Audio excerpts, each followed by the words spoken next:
Okay. Detective Miller, we left off with page 24 of the exhibit. This is now page 25. Can you describe what is shown? It's referencing a Snapchat that Jade received on her device from an individual named Lauren. And that Lauren has letters after it, but there's nothing about that that's connected to Lauren Weber, as far as you know, correct? As far as I'm aware, correct. And the next page of your report, which is page 26, can you describe what is shown here? Two text messages are identified. One from Najaya to Jade's phone at 7:02 on 2/25/23, stating Key said he wants some pasta, and then laughing. And then at 7:07, Jade receives a text from Jarius Porter on the same date. I'm sorry. Oh, just stating on the same date as well. And the next page.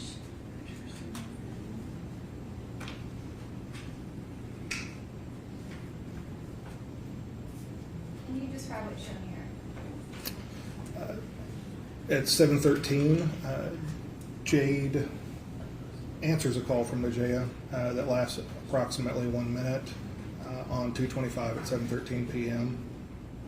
And then it also depicts a text message that was received from Najaya saying Blaise is probably going to like this.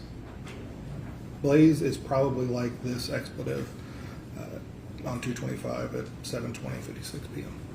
And is the expletive followed by a couple of laughing emojis? Yes. And that was page 27. Can you describe what's on the next page? Jade receives a Snapchat message from an individual named Braylon, and that was at 2:25 at 7:23:01 p.m. And there's an image with that. Is that, I guess, can you kind of describe, that's just a message, correct? Correct. The picture in and of itself is the message. And that was page 28.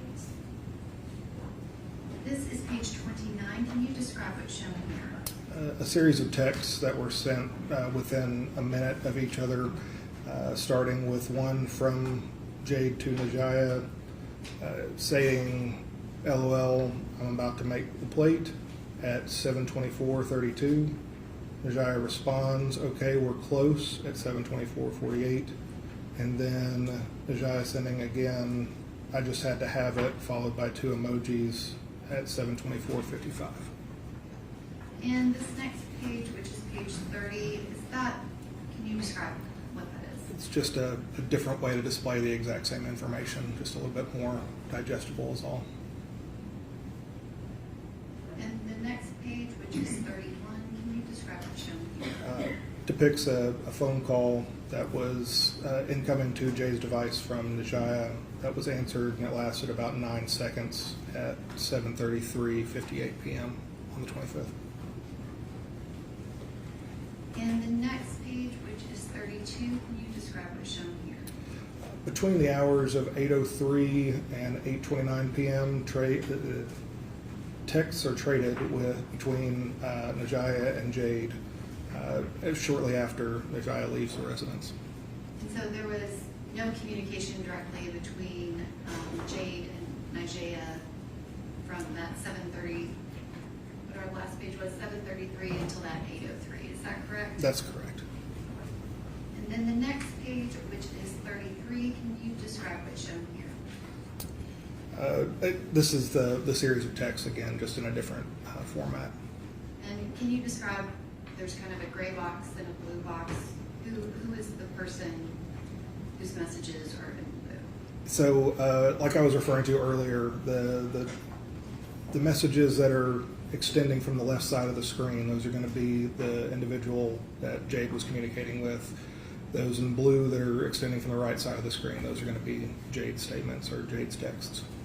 And for the record, can you read out the content of the text from Najaya on 2/25/23 and 8:03:06 p.m.? Yes. It says, "That was a cute interaction we all had. I hope you all had a great date night. Love you," with a handful of heart emojis afterwards. And the next page is page 34. Can you describe what's shown here? Another series of texts shortly after the previous slide that we were just looking at, a continuation of the conversation. And specifically, can you read out the content of the message on 2/25/23 at 8/12/22 p.m.? Yes. It states, "Oh, that was sweet of him," with 2 emojis following it. "I didn't want to intrude. We can definitely plan something soon, and he can teach us how to play spades." And the next page, which is 35, can you describe the content of this page? Yeah, so this is one of those databases I was referring to earlier that Apple collects from all iPhones that they use to improve our user experience, to improve software, so on and so forth. This one specifically is from a database that they refer to as Knowledge C, and this portion of the database focuses on the lock states of the device, so when it was unlocked or when it was locked. So it has a period of time of when it started a locked state, when it stopped that locked state, and then there's a recorded line, another column that says recorded. That varies from time to time. That's just when it was entered into the database. The start and the stop is what you need to focus on, is what we focus on, I should say.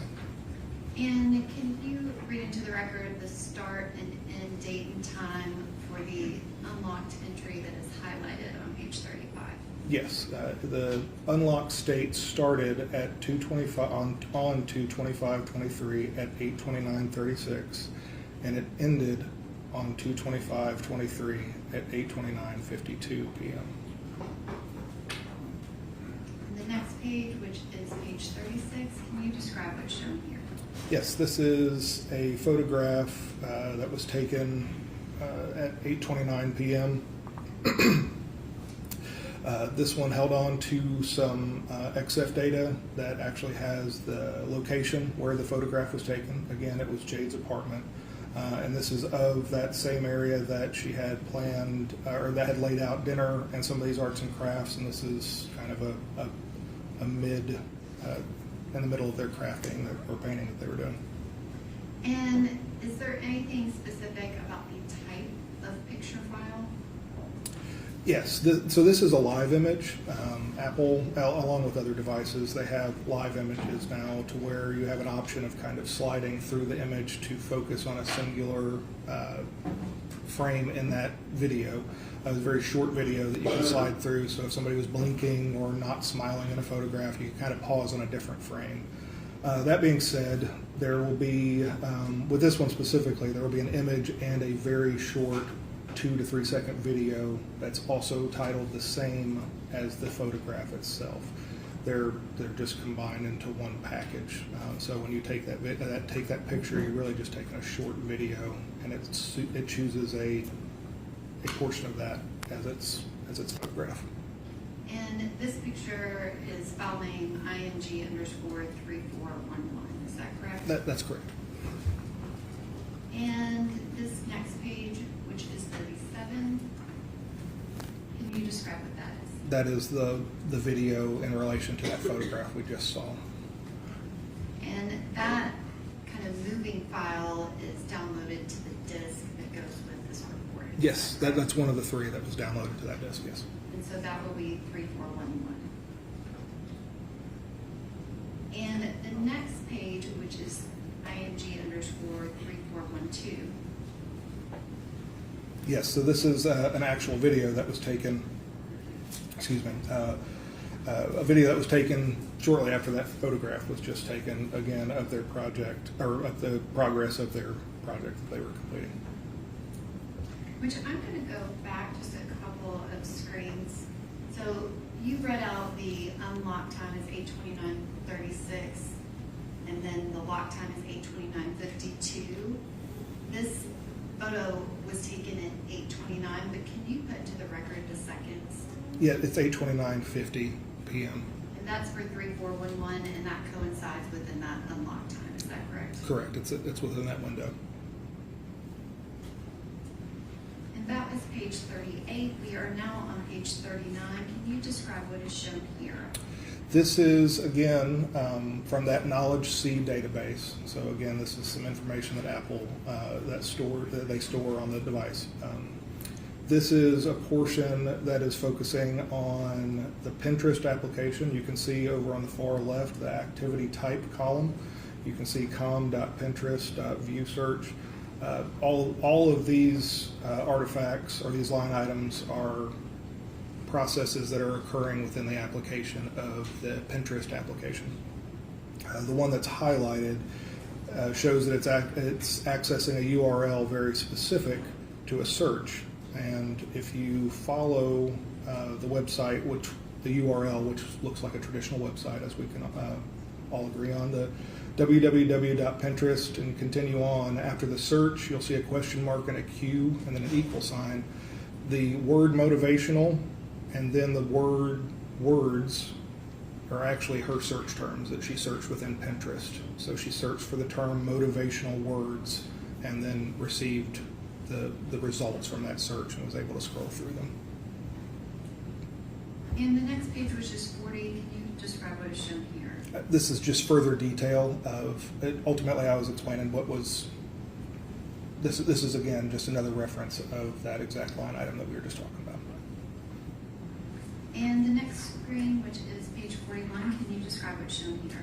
It's another snapshot of the lock and unlock or device states, and it shows that it was her device was unlocked on 2/25/23 from 9 o'clock and 3 seconds to 2/25/23 9:01 and 30 seconds p.m. And the next page, which is 42. This again is just showing a snapshot of the fact that she was utilizing the Pinterest application for this period of time. So the event date, if you go down that column, from about 9 o'clock to 9:07, she was searching and or scrolling on that application. And does it show the next activity after 9:07:30 is 9:16:26? Yes. And this next image, which is page 43, can you describe what's shown here? This is a video that we were referring to a little bit ago. It was taken not long after the photograph, again showing their progress of their painting. And so that Pinterest activity is happening after this photo is taken, is that correct? Kind of before? Before, during, and after. During Yes. and after. Yes. And this next page, which is 44, can you describe what this is? Again, this is so what we were just looking at was a still shot of this video. So as it plays through, it's just her painting across the countertop, showing the progress of her painting and the progress of Blaise's painting. And so that video, the IMG_3412, that would also be on the disc. That is correct, yes. And the next page, which is 45, can you describe what's shown here? Again, just referencing the usage of the Pinterest application during that time frame. And that kind of part that's highlighted is 9:07:30 p.m. to 9:32:08 p.m. Is that correct? To 9:19:58 is the recorded time is not necessarily going to be the event time. That was just when it was recorded in the database. And that's what I was getting to. I guess I was looking at the recorded time, but that last line, can you describe it? Doesn't actually go to 9:32:08. Is that correct? That is correct. That's just when that line item was recorded in that database. And so that activity is at 9:19:58. Correct. And that is page 46. We are now at page 47. Can you describe what's shown here? We are looking at a still image of what Apple refers to as a snapshot. So ultimately, when we are closing down applications and we swipe up and we see kind of still states of all the applications that we had open, those freeze frames or those still shots of our applications, those are what Apple refers to as snapshots. Those are saved as a very specific file type within the extraction of the device. It doesn't look like it's not saved as a typical picture. It's not saved as a movie or anything like that. It's a very unique file type. So we know that that's what this photograph came from. But this is also most likely the last thing she was looking at on Pinterest when she was conducting her painting. And the next page, which is 48, can you describe what is shown here? Yes, so if you notice on the file name at the very end of it, it's .ktx. It's a very unique file type. I don't know of any other photographs that utilize that file type, but it shows a created date at 9:19:59 p.m.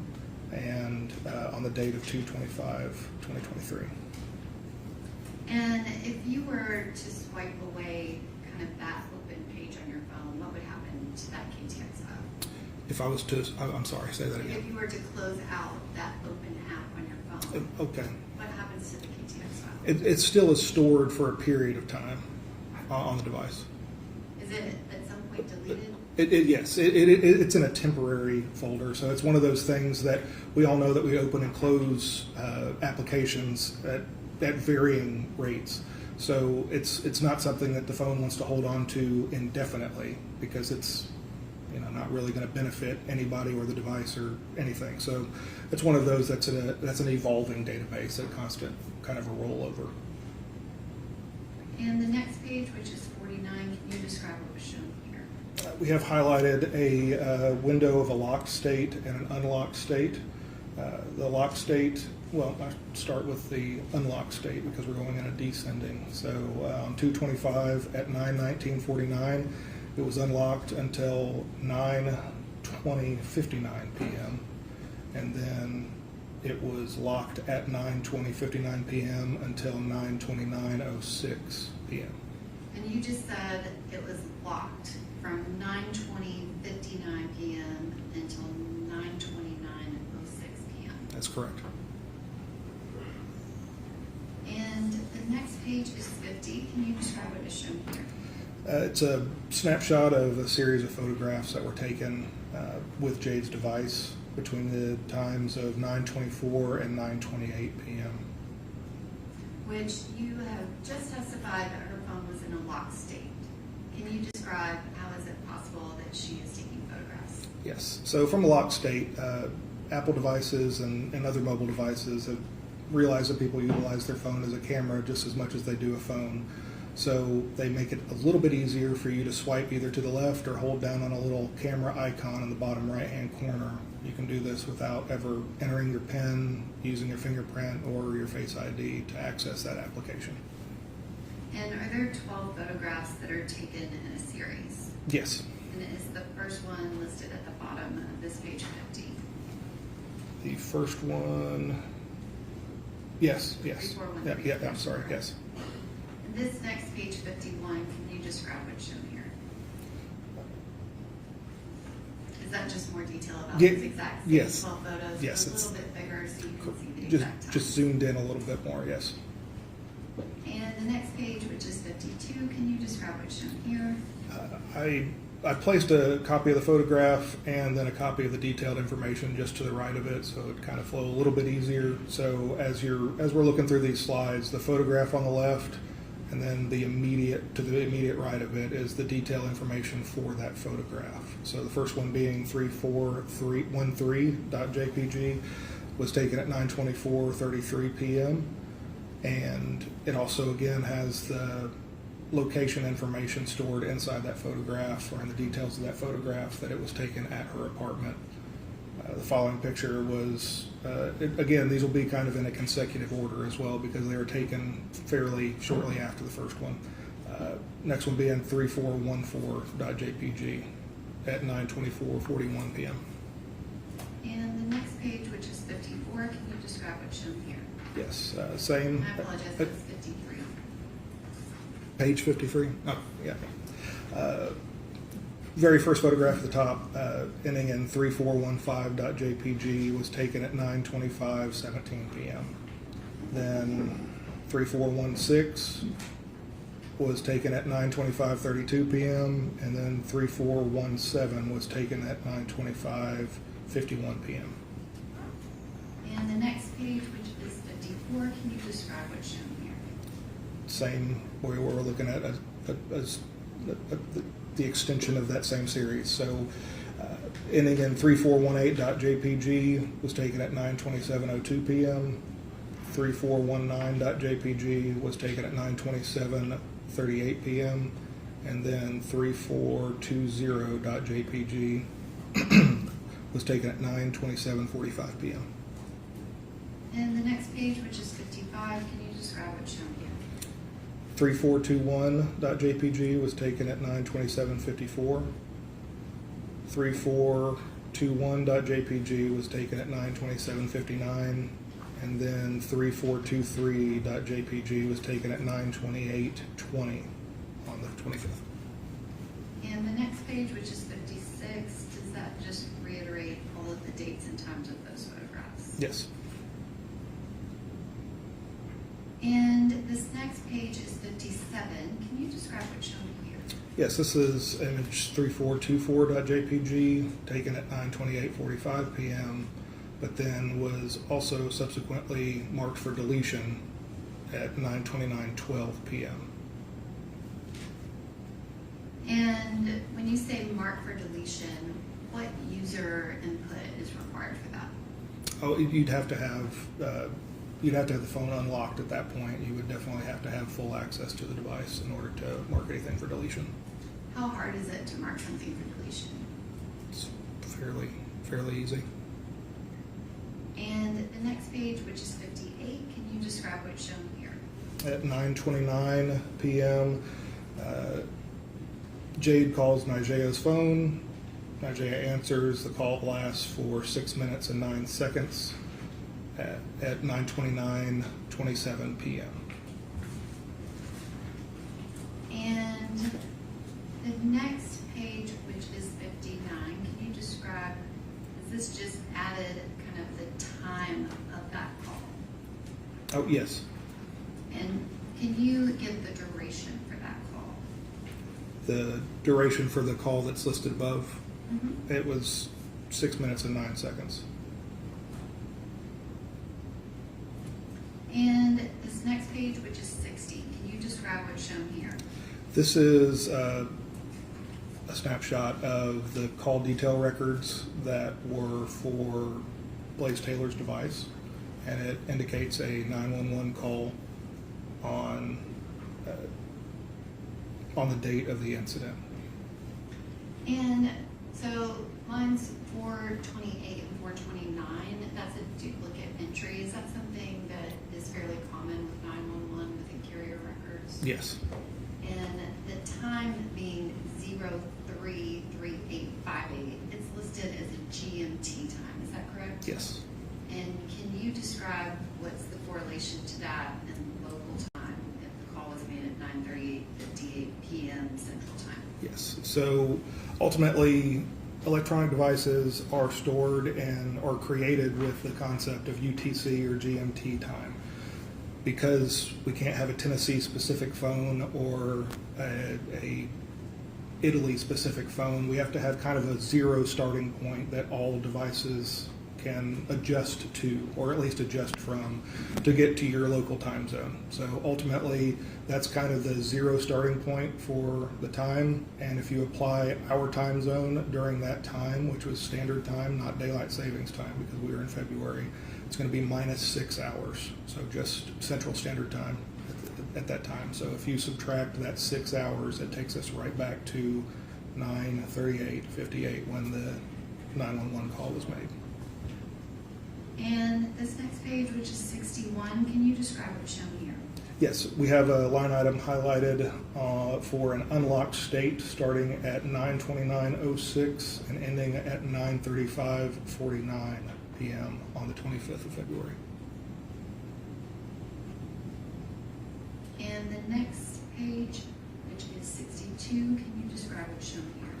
Yes, so moments after the 911, I'm sorry, not the 911 call, but moments after the phone call to Nigea's phone from Jade's device, Nigea texts Jade 2 messages. First one at 9:30:17, what's going on? And then at 9:30:22 p.m., are you talking to me? Which I'm going to go back 3 pages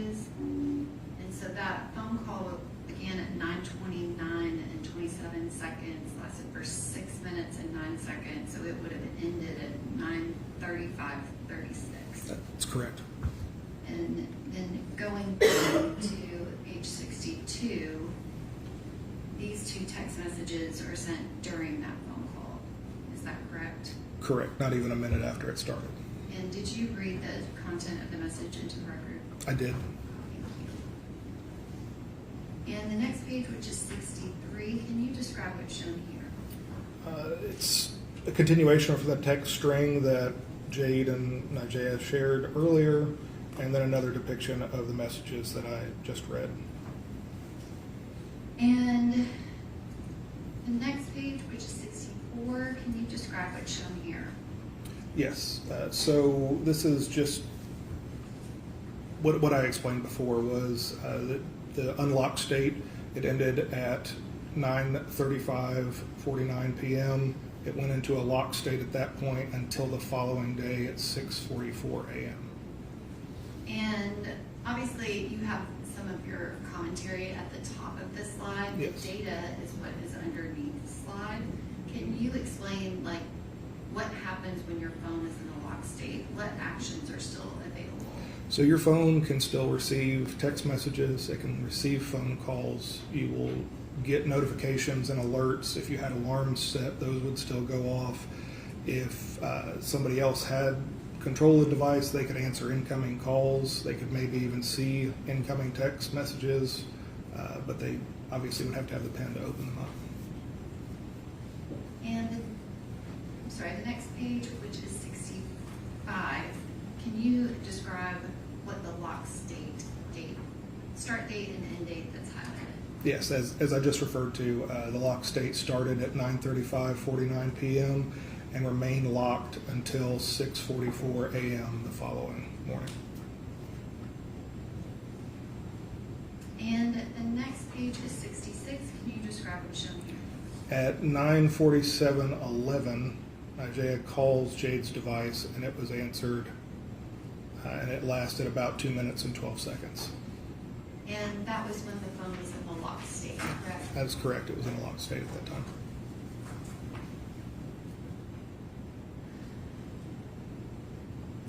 Detective Miller, we kind of went through the timeline of that 2/25 of 2023.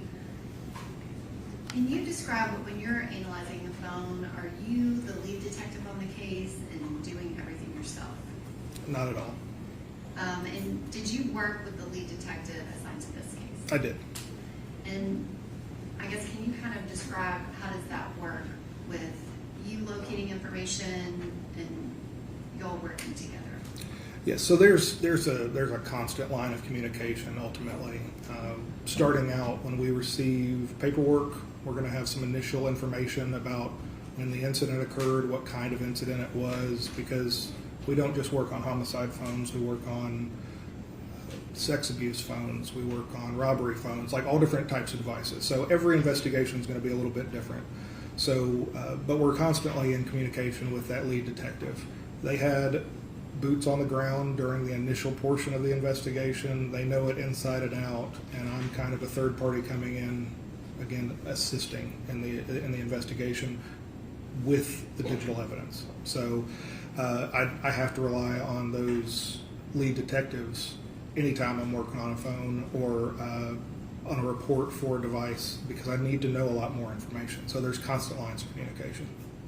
And did he ask you to look for certain pieces of information during certain time frames? Yes, And was November 6th one of those time frames? that was. And the next page, which is 68, can you describe what was shown here? So this is a snapshot of the notes application, or a portion of the notes application that was in Jade's device. And can you describe when the note was created? It was created on 11/6 of 22 and at 4:11:27 p.m. And a note is one of those that you can constantly keep modifying, adding to, taking away from. So it has a last modified date as of the 8th of that same month. And can you read the body of that note? Yes. I think that we might as well cut out the communication or whatever between us, because we can't keep opening and closing this door when I've made the decision. You said how you felt and what you do or don't want, and I respect it and will not involve you at any point. My appointment is the 16th, so if your mind changes or anything, feel free to reach out at any time. But other than that, I feel like we will just be running in circles, continuing to communicate. And can you explain, there's a summary section, do you know how that's created? It's created by the application and is actually just in the line item of all your notes. It'll actually give you just like kind of a little snapshot of what's in that note. And the next page, which is 69, can you describe what's shown here? A series of texts between Nigea and Jade on 11/6/22, starting at 12:49:50 p.m. And can you read out the time and the content of the text messages on this page? Yes, at 12:49:50 p.m., Jade states, Blaise talking about the current situation in quotations.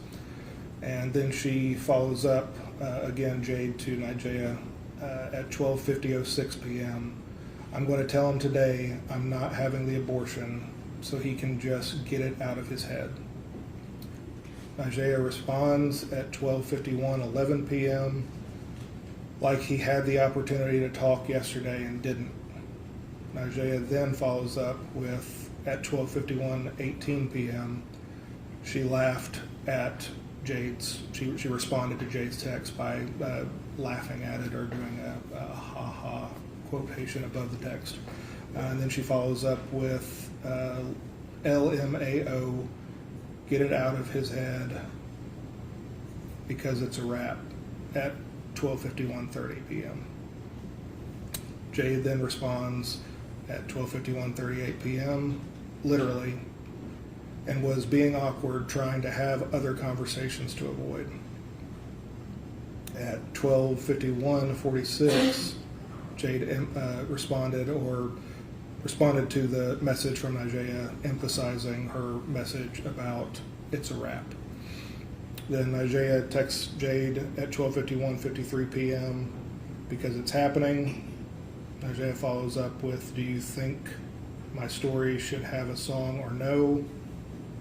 Referring to a post or something along those lines, I'm guessing, at 12:52:08 p.m. And then Jade responding, he's going to be like, but why? It just makes no sense for us. Like, expletive, shut it down. At 12:52:12 p.m. And then she finishes with, yeah, give it a little song at 12:52:43 p.m. And the next page, which is 70. Same.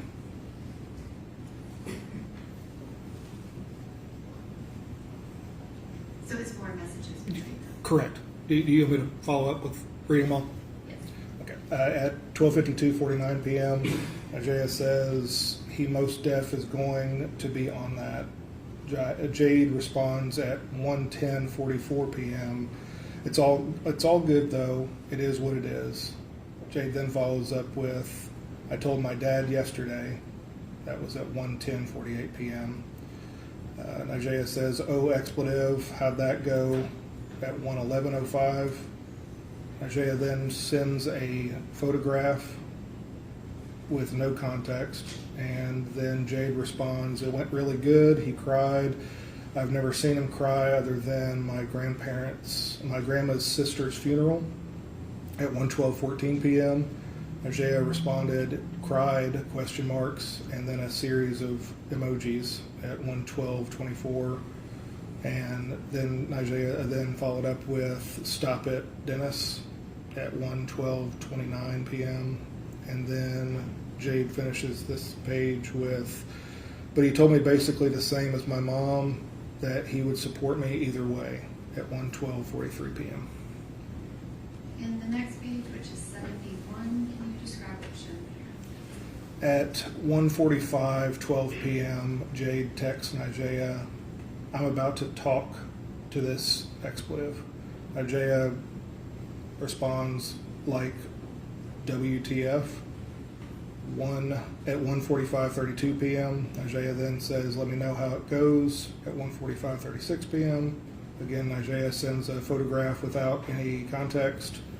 And then at the bottom, Jade finishes up with, "I think that we might as well cut the ties, communication, or whatever between us." And is that a draft of basically that note that you've already testified to? Yes, And that's Jade sending that to Nigea, is that correct? correct. And there's a photograph in the message that Nigea sends Jade at 2 o'clock and 29 seconds. This next page, which is 72, can you describe what this is? That's the photograph that she submitted in that message. And the next page, which is 73, can you describe what's shown here? These are responses that Nigea sent Jade of edited versions, I guess is the best way to describe it, as she read the message that Jade was considering sending to Blaise. She shared it with Nigea, and Nigea gave her thoughts on it. And that last message on this page is at 5:11:59 p.m. Can you describe what that is? Jade sent Nigea a picture with no context. And the next page, which is 74, can you describe what that is? It appears to be a Kroger website image of organic basil. And is that the image that was in that previous message? Yes. And the next page, which is 75, can you describe what's shown here? Yes, this is a message that Jade sent to Blaise Taylor's device with the final draft, if you will, of the message she had started in notes and then shared with Nigea and edited a few times. This was the final draft that she texted to Blaise at 4:37 p.m. on 11/6/2022. And can you read that to the record, please? Yes. After multiple conversations, I think it may be best that we go ahead and cut the ties of communication between us. We can't keep opening and closing this door when I've made the decision I have. We will continue to run in circles of communication about the situation when we know we are not in agreement with the situation. You said how you felt and stated that moving forward you want no parts, so I will let it be just that. I will not involve you at any point. I will love this child unconditionally with or without you. I informed you that my appointment is on the 16th, so if your mind changes between now and then, the choice is yours to show up or not.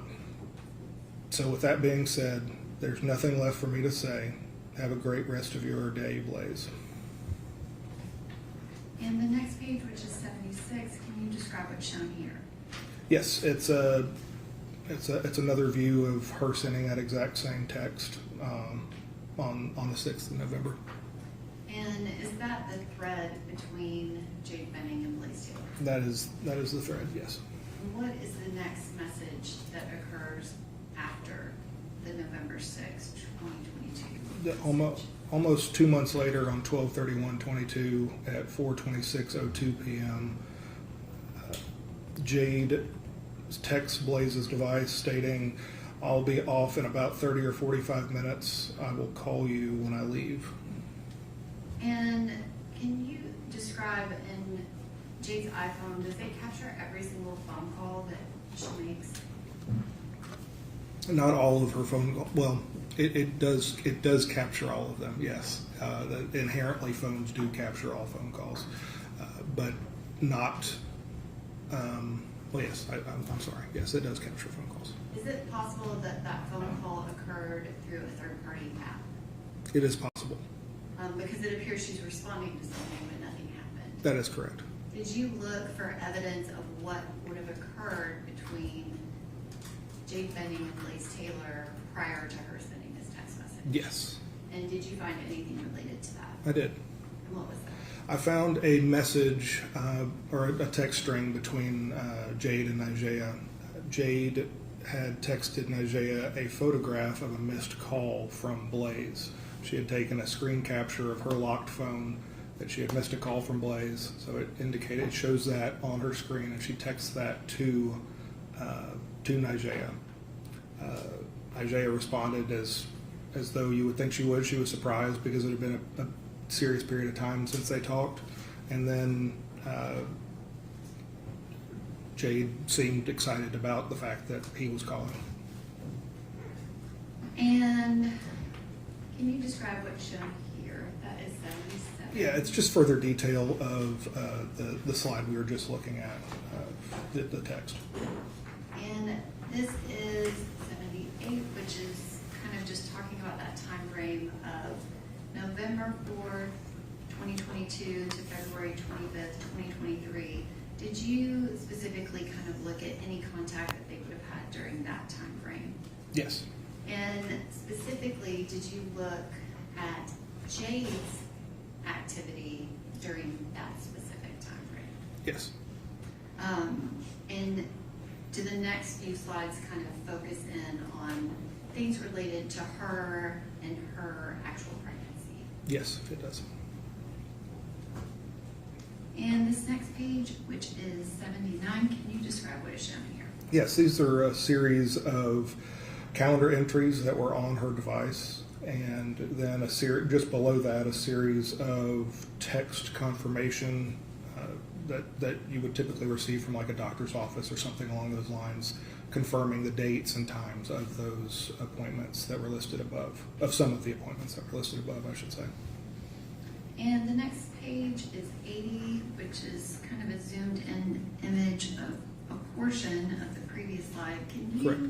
read into the record the dates of these appointments? Yes, the titled doctor appointment at Vanderbilt Women's start date and time was 11/16/22 at 1:40 p.m. The following is a second OB appointment at 12/28/22 at 3:40 p.m. A third OB appointment or an anatomy scan at 2/2/23 at 9:45 a.m. I had to look this up, a non-invasive prenatal test for the blood work on 2/6/23 at 9 a.m. The following is a third OB with an Allison Mullally on 2/10/23 at 11:40 a.m. An ultrasound on 3/9/23 at 9:05 a.m. A glucose test on 3/9/23 at 11 a.m. And then a Little Sprouts Spring and Summer pop-up sale on 3/21/23 at 4:30 p.m. And that first appointment was on November 16th of 2022, is that correct? That is correct, yes. And this next page is 81. Can you describe what's shown here? It's a detailed portion of a video that we're about to show that was taken at 2:13:34 p.m. on 11/16/22. And can you describe what is shown here on 82? It's a video that appears to be inside of a doctor's office, videotaping an ultrasound being displayed on a screen in a dark office. And is that one of the video files that will be on the disc? It is. And the next page, which is 83, can you describe what's shown here? It's the details for another video that we're about to display that was taken shortly after at 2:59:50 p.m. And that is on November 16th of 2022, is that correct? Yes.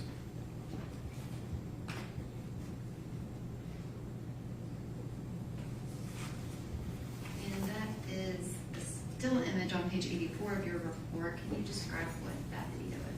Yes, it is showing Jade walking out of the appointment, seemingly pretty excited to the point of having to remove her mask to show her smile. And is that video on the disc as well? Yes. And the next page, 85, is a duplicate of the previous page. Can you describe, these are all of the appointments that she has, correct? As they relate to the pregnancy. It's not every appointment that she had in her calendar. Okay. And that Little Sprouts event, was there additional information on her phone about that?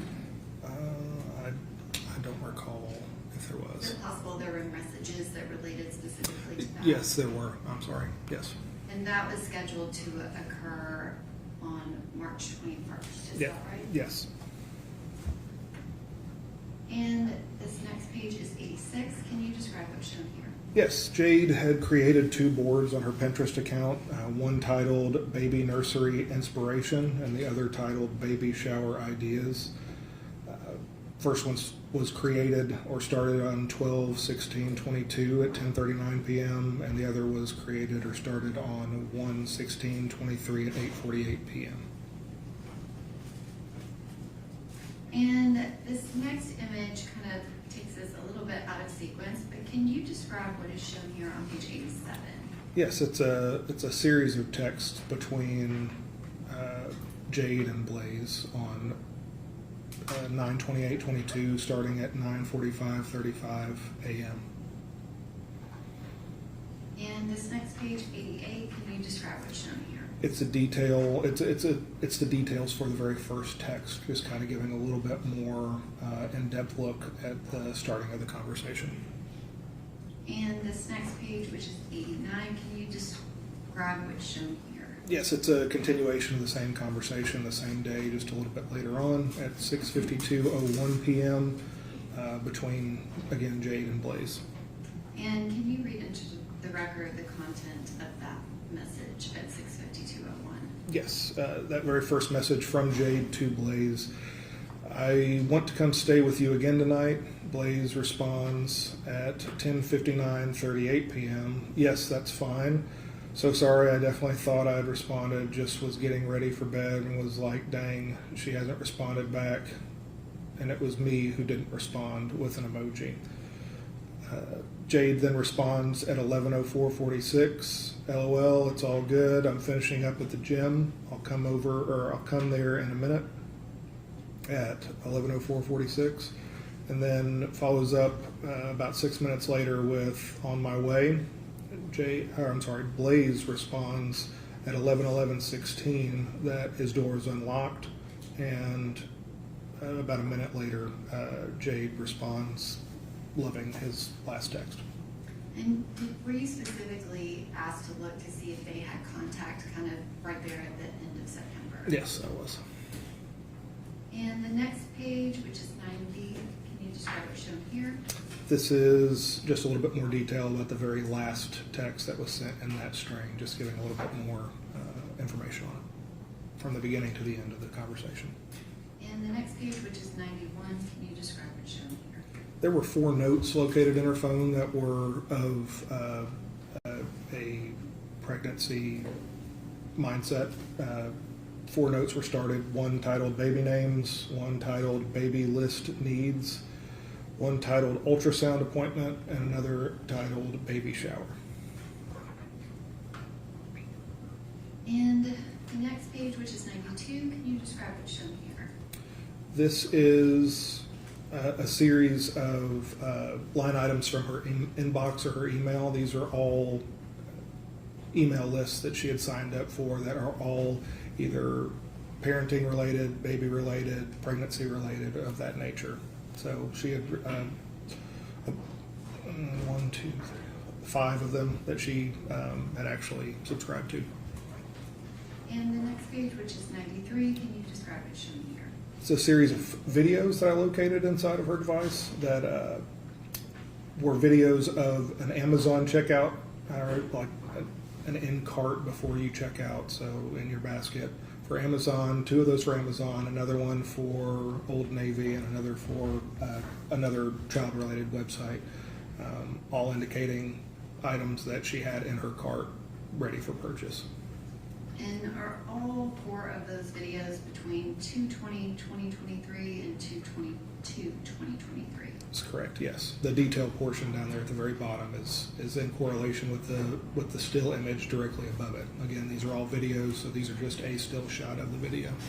And this is 4 separate things that you Yeah. kind of consolidated. Correct. Did you Correct. pull every single pregnancy-related item from Ms. Benning's phone? No, not at all. This is just a sampling of what I located. Was it somewhat just constant? Yes. From the beginning of November until February 25th of 2023? Yeah, it was very, very constant. And the next page is 94. Can you describe what's shown here? An image that made me think she was treating herself right and working with the pregnancy by creating mocktails and posting that to some friends on Snapchat. And did you specifically look for any evidence of alcohol use, marijuana use, things of that nature? Correct, yes. And did you find this kind of looking for that type of thing? Amongst other things, yes. And this next image, which is 95, can you describe what's shown here? Yes, it's a photograph of Jade at a local gym, or her gym, and she found it important to say that she noted that we made it to the gym today. So my inference is her referring to her and her unborn. And what type of artifact is this? This is a Snapchat artifact. And what's the date for the record? It was created on 1/11/23 at 1:03 p.m. And the next page, which is 96, can you describe what's shown here? It's a photograph that was taken on February 2nd, 2023 at 9:24 a.m. And again, it appears that she is in a doctor's office with a ultrasound image up on a screen in the room. And can you describe what is an HEIC file? It's a high efficiency image container, and it's just a really fancy term for that Apple uses for their images. It's just a very high quality image. So it's very normal to see that inside of an Apple extraction. And the next image, which is page 97, can you describe what's shown here? Yes, this is another photograph. This one was just a few minutes after the one we previously looked at. This one's titled 3131.jpg, and it's a photograph inside of a doctor's office. Now, looking more like it might be Jade that's getting her ultrasound, because you can almost picture her laying down on her back, taking a picture from her side. And the date and time of this image? It's at 2/23 at 10:11:01 a.m. And the next page, which is 98, can you describe what's shown here? This is a snap video that was taken on 2/2/23 at 9:55 a.m. And the next image, which is 98 and 99, can you describe what's shown here? Similar to the last. So again, another snap video that was taken just moments later. Did you include every single image that was been from that February 2nd, 2023 appointment? No. Was it voluminous? Lots of pictures, lots of them. And was she taking them on different platforms, her phone, and then also within Snapchat? That's correct. And this next image, which is page 100, This is image titled 3163.jpg. It was taken on 2/2/23 at 10:12:28 a.m. And again, it's a picture of her holding up her recently received sonogram printout. and the next page is 101. Can you describe what's shown here? Yes, this is a series of text messages that Jade submitted to Blaise Taylor. First one on January 26, 23 at 11:29:08 a.m. She texted a photograph and then followed up with just reminding you that my appointment is next Thursday at 9:45. It shouldn't be longer than an hour. The photograph that she shared is pictured just below the portion that says OB, a third OB anatomy scan. She followed up with another text not long after that on January 26, 23 at 12:44 p.m. Okay, hopefully you can make it. I'd love for you to be there when I find out the gender. You coming to importance is very important, and that got cut off. Not so much the body of the text as the fact that she was texting him about the appointments is what I was trying to portray in these messages. On 2/5/23 at 11:48 p.m., she texts Blaise, "Sweet dreams, though, about to try and go to sleep since I have to be up early for the appointment," followed up with an emoji. And then on 2/10/23 at 12:51:16 p.m., an emoji, and then a doctor's appointment went well, or went good. She said everything was normal, just waiting for the test to come back, which will be next week probably. And that one, I think you read out the message red time. Was the message sent at 12:46:56? I'm sorry, yes. I apologize. Read from the wrong column. And the next image, which is page 102 of the report, can you describe what's shown here? Yes, it's a photograph from a series of photos that Jade took in her kitchen on February 6, 2023 at 4:39 p.m. And were you asked to look for specific information related to the camera that is portrayed in this photograph? Yes, when you're looking at the details for images, I mean that is one of the things that, depending on the application that you use, is identified in the details of that photograph. If you look down a little bit lower on the right side, a little bit lower than halfway, you can see that it was taken with an Apple iPhone 13 Pro Max, utilizing software version 16.1.1, which was the same as Jade's device. Which I apologize, Detective Miller. I think my question was confusing. I was referring to the surveillance camera that was on the left side of the stove. There's that too. Were you also asked to look for any information related to that camera? Yes. Okay.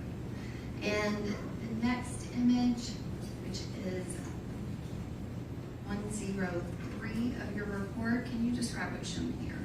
Another photograph taken in that same series. And the next image, which is 104, can you describe what's shown here? Another photograph taken not long after, titled 3236.jpg in the same series. And did you include all of the photographs that Ms. Benning took of her and her sonogram pictures on that February 6, 2023 date? No, there was quite a few of them. And the next image, which is 105 of your report, can you describe what's shown here?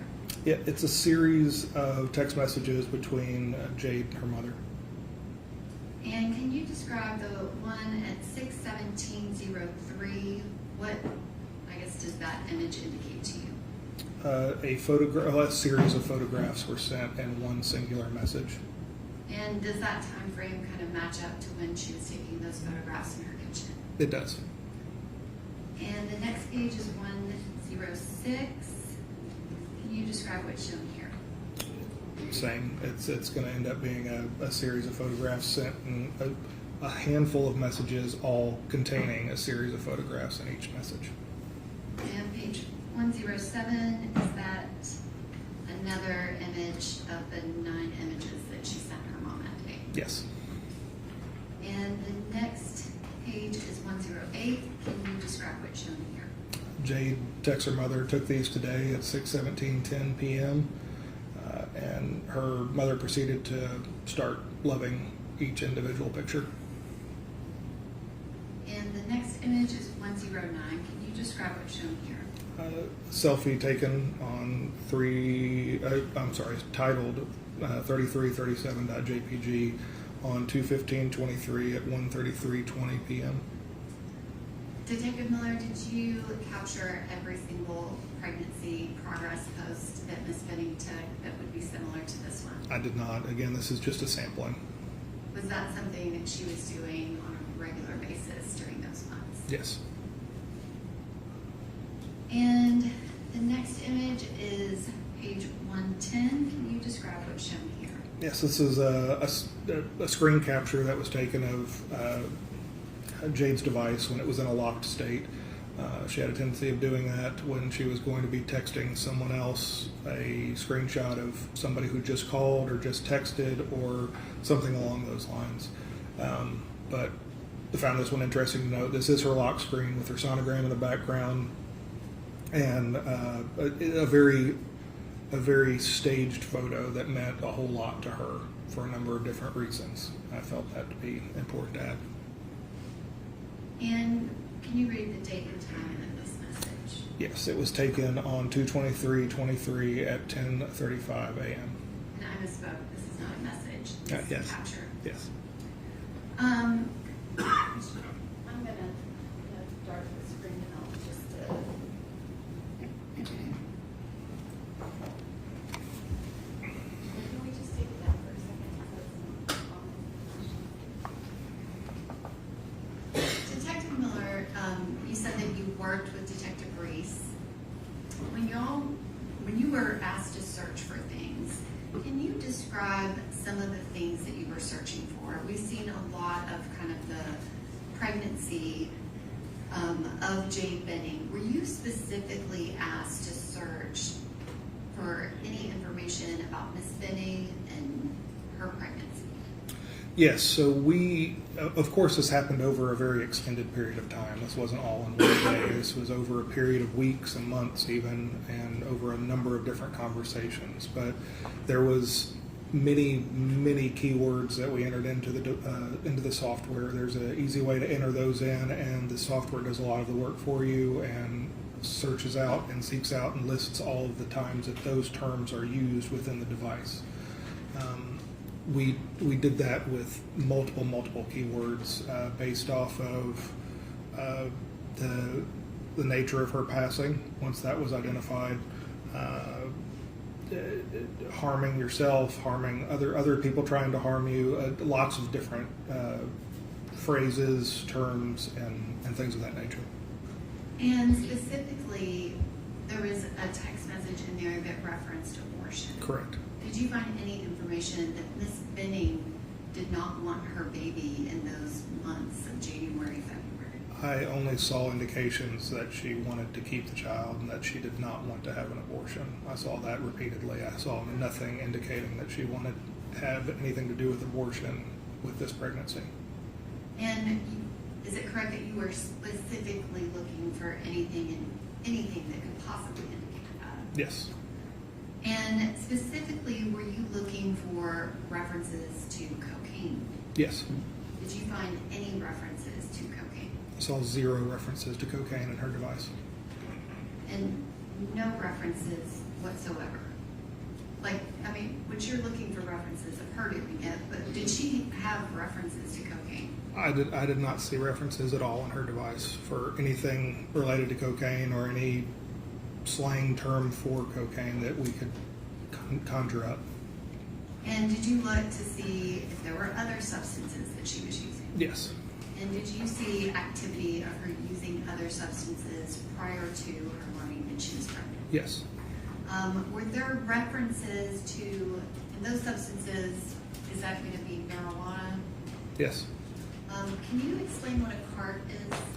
It is short for cartridge. It's what you would put into a vaporizing device, and it would be these specifically are thought to be THC based. And were there a couple of references to mushrooms? Yes, there were.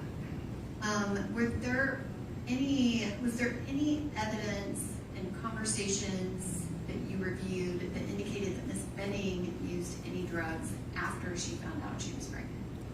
Nothing indicating that she used them, no. Were there references of text messages where she asked someone for drugs for other people? There's a number of those, yes.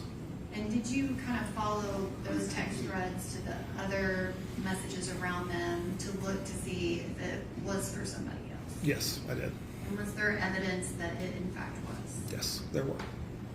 Did you search Ms. Benning's phone for information related to her relationship with Ms. Nigel Jackson? Yes. And were you specifically looking to see if there was any negativity between the two of them? Yes. Did you find anything like that? I did not find one bit of it. Did you find enormous amount of communication between the two of them. Yes, it was very clear that they talked on a very regular basis. And is it fair to say that if you're looking for evidence of one thing, you kind of look at conversations with other people to see, it might not be in a text thread between Ms. Benning and Mr. Taylor, but she might be talking to Ms. Jackson about something that happened. And oftentimes you'll find true feelings in another adjacent text, yeah. And were you looking at all of those messages, especially focused in that time frame of February of 2023? Yes, very much so. But looking at it back to the date when she finds out she's pregnant, but specifically looking for everything that she's doing in that month of February. Yes, very, very closely. And did you find any evidence of any connection between Mr. Keontae Jones and Ms. Benning? Did they even communicate? There was no evidence of communication between those two. He was referenced a few times in a few different text messages, but she never communicated with him directly that I could find on her device. If I can have just 1 second.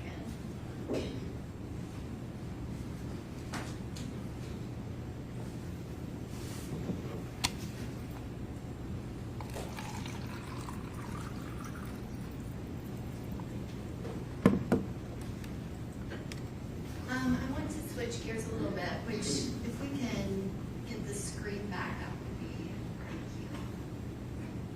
thank you. Did you receive any other devices in this case? A number of different devices, yes. And I want to reference you, was that the only device that you received really from Ms. Benning where she was the owner? Yes, for her, yes. At some point, did you receive devices related to Mr. Taylor? Yes. And can you describe what devices did you receive? It was a series of devices over a period of time as well. Initially, we received, I'd have to refer to notes in order to list some of these out. Is there an objection to him referring to his notes?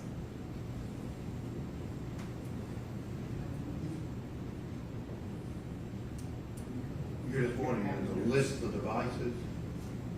I wanted him to generally explain the devices that he Okay. looked You at. asked about listing. What is the list that you have there? So it's just a snapshot of some of the devices that were turned in, that were owned by him or used by him, by Detective Reese. Is there additional case material on the notes? I think it's Gene's material. I don't know what notes he has. Nothing was given to me. I don't have. What is your question? I just wanted to know what devices What is you your received. question? What devices did you receive related to Blaise Taylor? We received a Microsoft Surface that was owned by the Titans that was in his possession. We received a iPhone 15 Pro. We received a GPS tracker. We received 3 different iPads. We received 3 more laptops, another Microsoft Surface, and 2 thumb drives. And the cell phones that you referenced, did you receive any of those close in time to February 25th of 2023? No. The Microsoft Surface, is that the one device that you received earlier on? Yes, the one that was owned by the Titans, yes. And can you describe what, if any, information was on that device? It was only work-related information that we could look at. And can you describe what, if anything, did you do with or receive related to an Apple iCloud? Yes, so Detective Reese, when he received his response from Apple, he submitted a search warrant to them. And in return, after a period of time, it takes them a while to consolidate the information that was requested. They submit that to him within the time frame that he requested in the search warrant. So they follow all the rules of the search warrant. Apple is pretty strict on only giving you exactly what you want, and they really only give you exactly what you want. So we don't receive the search warrant that they submit to Apple. We receive the data that Apple provides to that detective. Again, we will plug that information into our software that processes it just like a cell phone. It ends up looking a lot like a cell phone when it's done processing, or at least the software makes it look a little bit like that. Primarily because most of the information that's backed up on most iClouds is backups of phones and iPads, which again is like an iPhone. So we received that and we processed that information and gave that to Detective Reese to start looking through. And this page is 111 of your report. The next image is 112. Can you describe what's shown here? This is another consolidated bit of information that I obtained from a number of different sources when it pertained to his iCloud return that Apple provided us. You can see that we have the name that was associated with the account was Blaise Taylor, with his address listed as 1903 Ashton Avenue. A handful of email addresses that were associated with his account, along with a series of devices that were associated with his account, along with phone numbers that were associated with his account, so on and so forth. And you listed off an iPhone that you received. Did you receive an iPhone 7 or iPhone 12?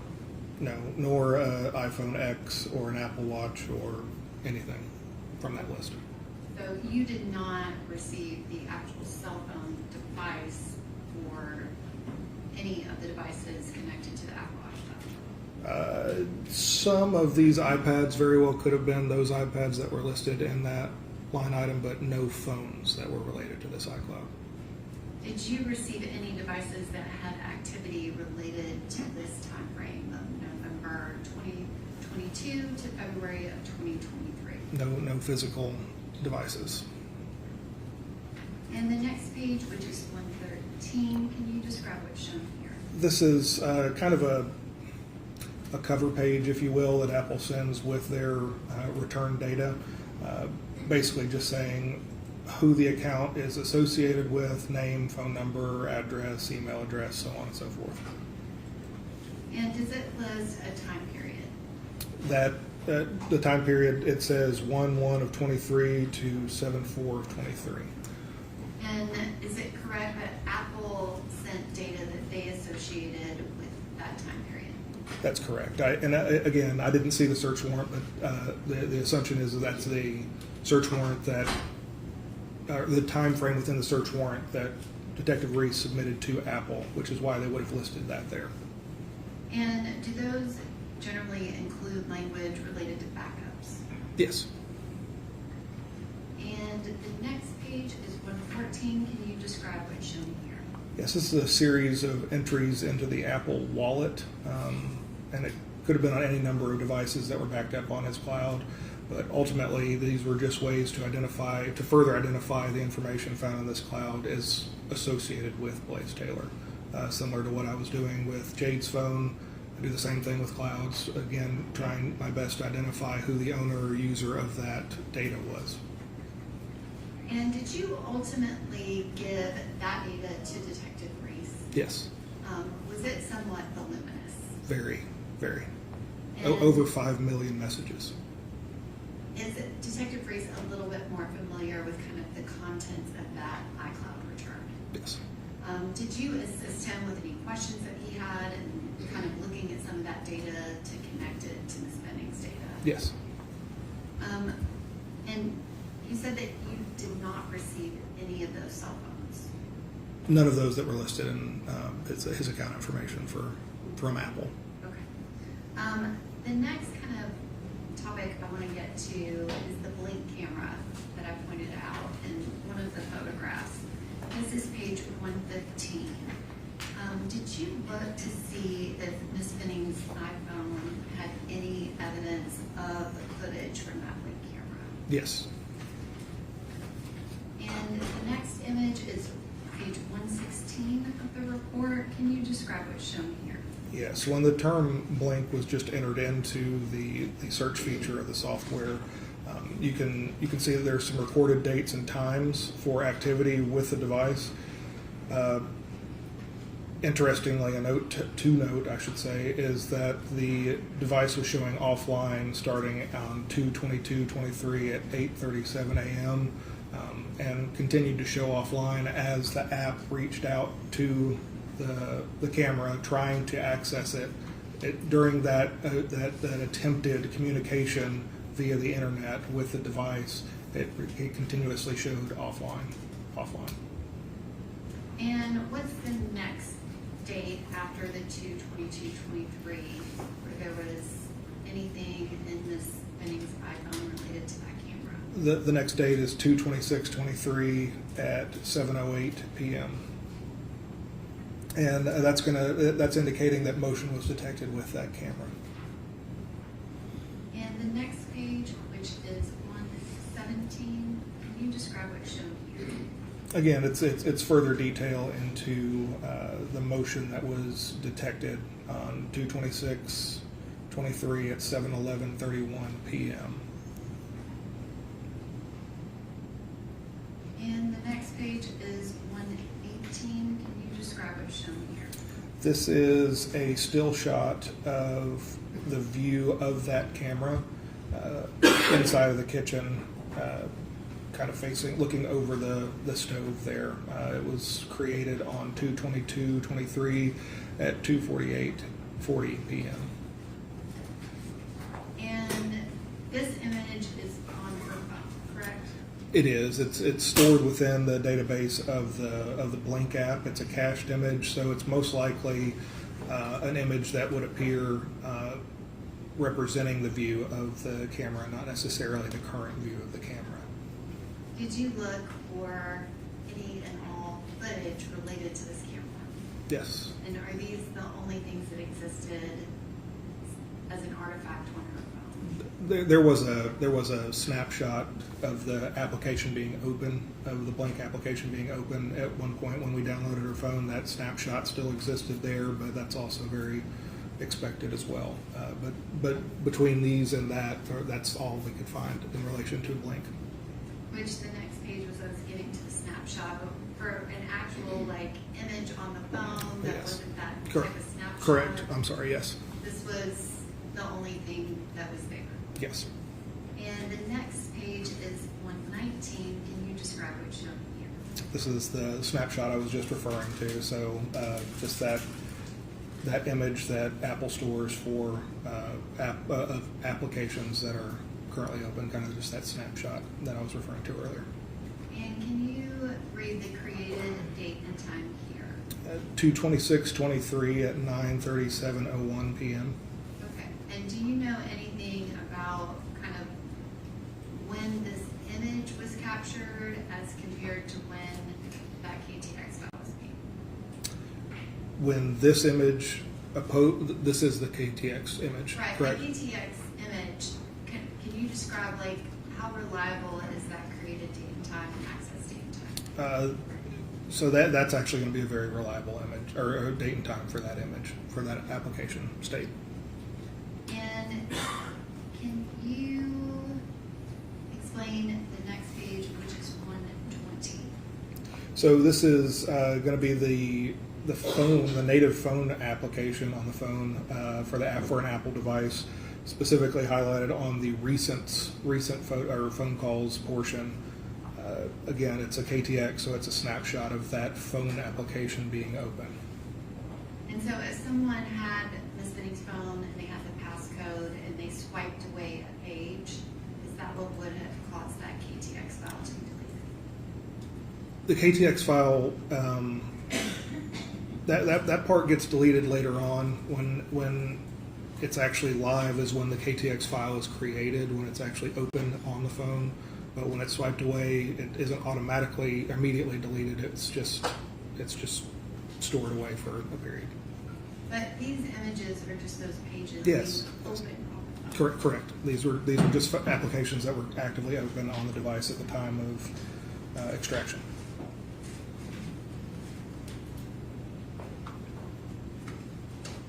I can have just one moment.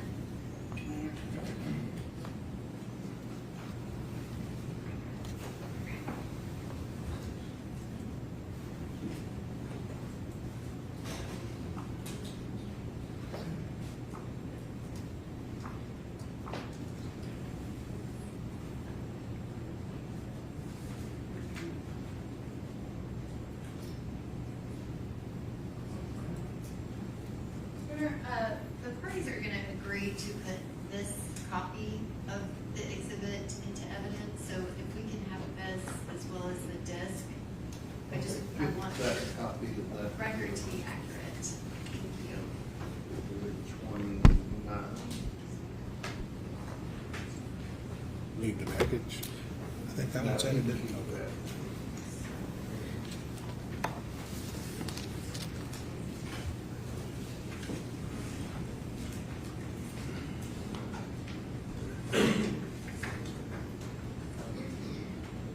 Thank you, Detective Miller. I don't have any more questions at this time.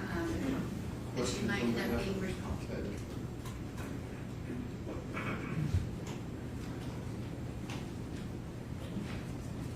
Your Honor, may we approach briefly for, sorry, cross-examination?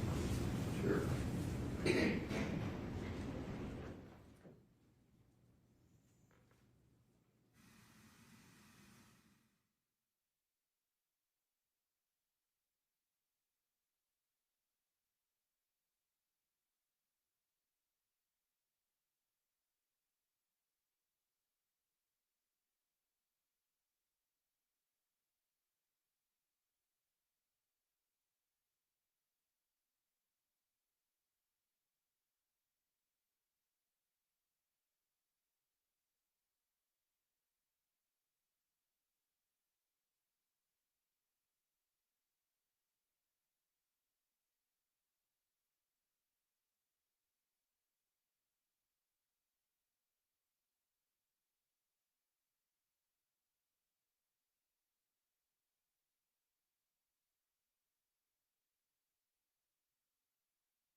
Go ahead.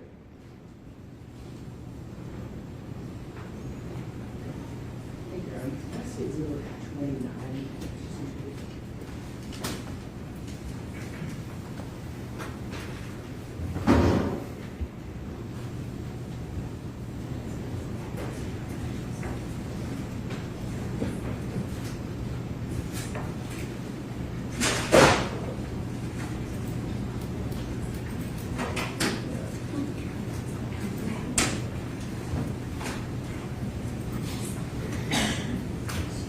Good afternoon, Detective Miller. Good afternoon.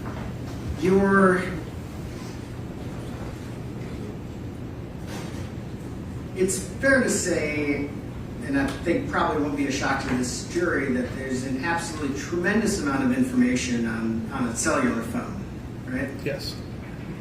And you described a little bit of this during your testimony, but the way you conduct a review of a cell phone is you're not just kind of scrolling through information, are you? To an extent, that's what you're doing, but there is somewhat of a method to the madness. So you referenced search terms, right? That's one of the things we use, yes. Okay. So you sit down with somebody and come up with a set of terms to help you kind of focus in on places to look on a phone? It's one way we do it, yes, sir. And in this case, was Detective Reese the person you sat down with? Yes, one of the people, yes. Who were the other people you worked with? General Norman. Okay. So you and Ms. Norman and Detective Reese at various points in time worked together to come up with terms? Correct. In addition to search terms, what are the other ways that you'll look through a phone? So, having looked through a number of devices, I know where a lot of information resides inside of certain databases. So, there's a number of repositories that I go directly to right off the bat that I find different things.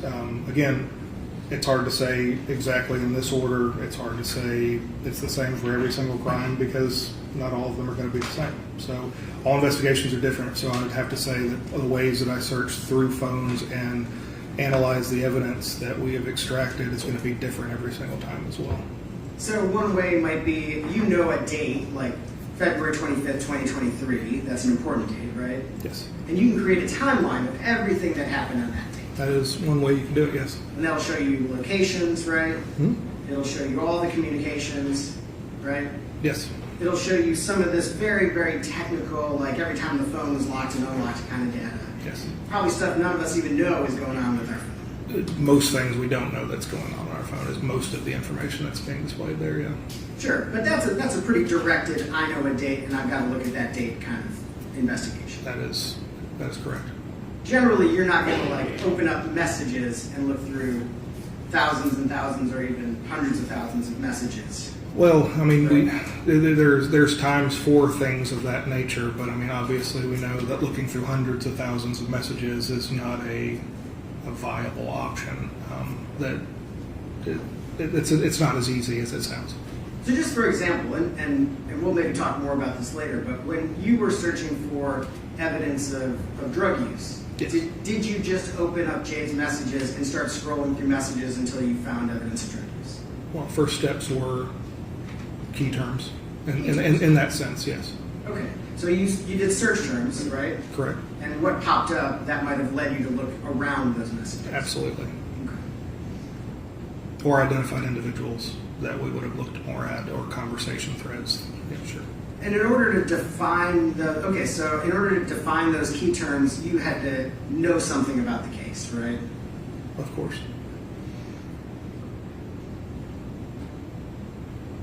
Was there at any point, did you kind of on your own direct the way the search went in this case? Of the device? Yeah. Of course, I was analyzing the digital evidence. So as you find something, you might look a little bit further and bring that information back? It might lead me to a different artifact that I find important or not important, and I share it with the lead detective. Yes. During that process, were there conversations where the team says, we just don't want to look at this stuff at all, we'd rather focus here? This is big picture. I don't know that there was at any point anybody saying that we aren't concerned with anything that occurred in this window. Okay. Let's talk for a second about I want to go through a couple of the things that you that have been in your, I guess it's not really a report in this presentation that is Yes, sir. kind of prepared.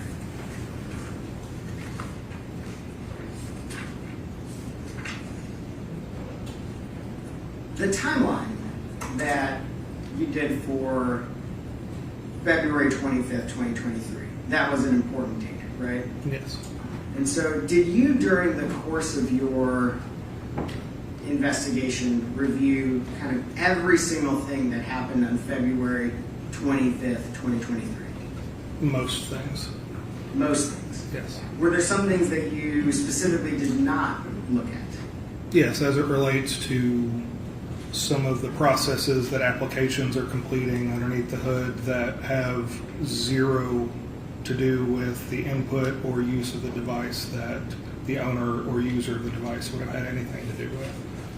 So really, the really technical, kind of nitty gritty stuff, you didn't worry too much Yeah, about. when you get to a granular point, it's so minute that it really doesn't have any bearing on you as the user. But in terms of communications, you looked at all of those communications. For that day, Yes. I would say yes. I've looked at all of this stuff a lot. Yes. Okay.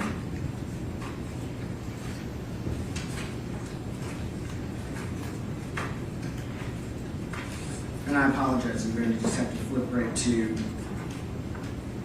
some of these in this presentation.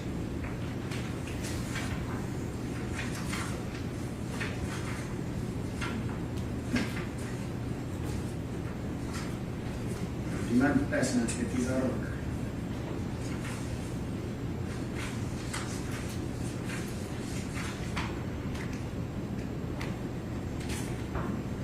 If I could publish this to go into the Thank you.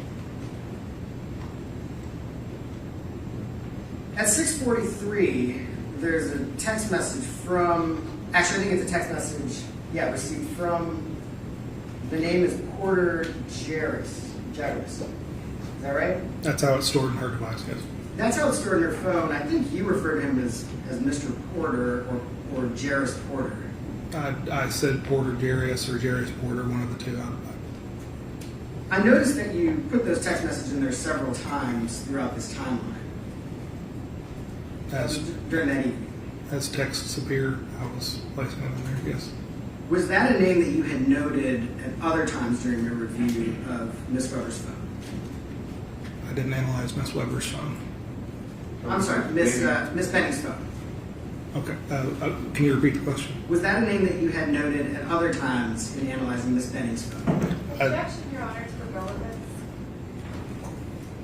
Go ahead, did you search that name?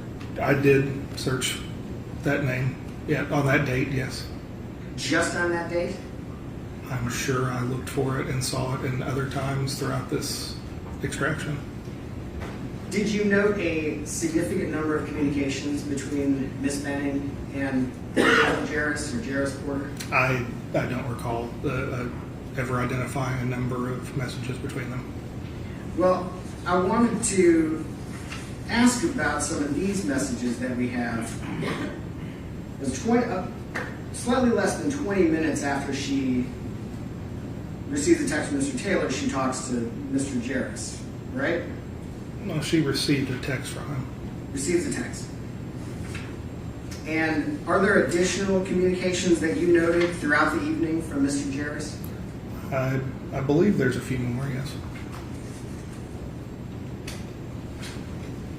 So at 6:55, she responds Yes. back to him? Yes.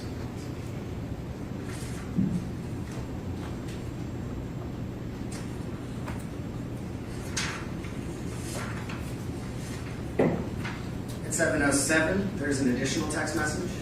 Yes.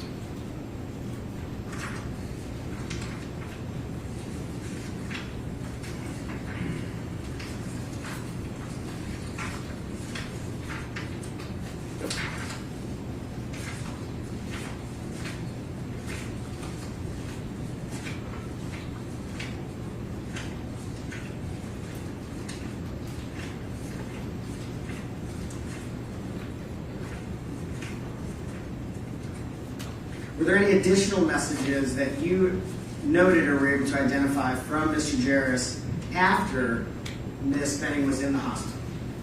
Yes, he sent a handful of messages, yes. And when were those? I don't recall the exact date. Remember they were immediately after she was in the hospital or a day later? Like I said, I don't recall the exact date or time. And you think you did review all of their text messages during the course of your investigation? I reviewed a number of things. I can't swear to saying I looked at every single text message between the two of them. Okay.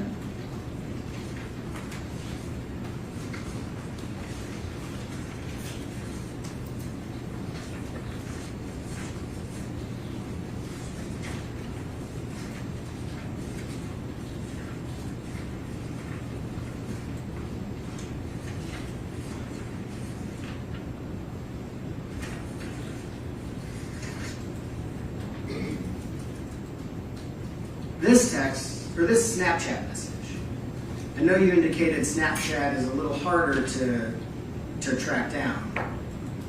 Based on your review, do you believe the time and date on this is accurate for the Snapchat message? I do believe that. And were you able to identify who the sender of this Snapchat message was based on your review? No. And this message indicating, I'm already fucked up, there was no follow-up to this message? Not that I could find, no. And that was sent at 2/25/2023 at approximately 7:01 p.m. Yes. And there's no other context for that message. That I could find, no.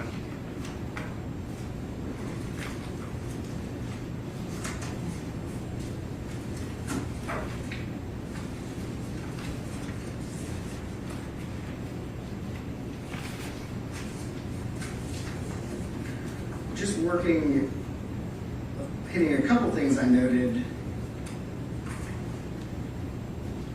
You testified about this location information that you believe was a Walmart,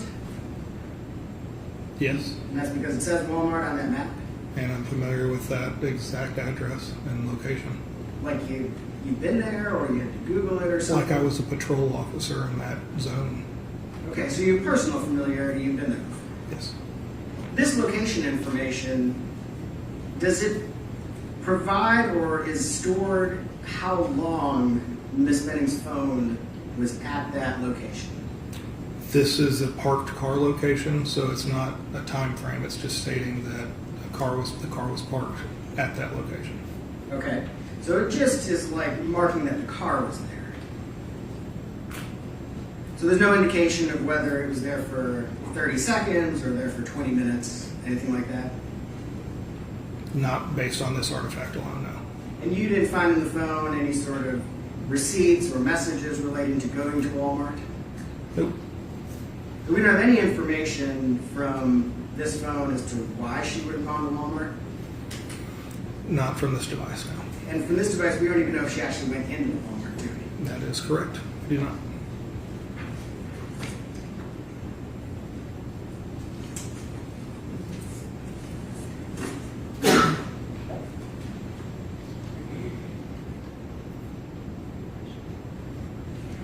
Now, I presume since you looked through all of her cell phone information for 225, that you also reviewed the text messages discussing assisting a friend purchasing drugs on that day, didn't you?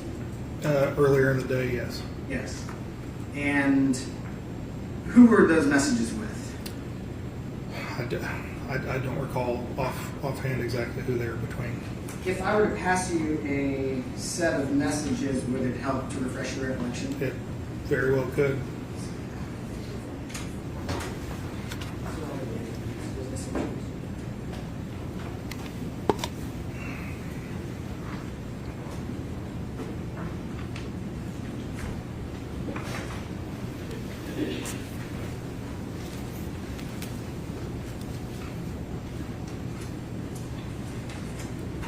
The state is objecting to the relevance of any of the messages prior to 11/3 of 2022. What date were you asking about? Did you look at text messages on what date? My question right now is just about 225. I may have additional questions, but right now I'm just asking That's about all that. I'm dealing with. Does this have anything to do with 225? Yes, it's at the very end. It starts on 4/6. I'm just having him look at it for now. So, if you take a look at the very last page,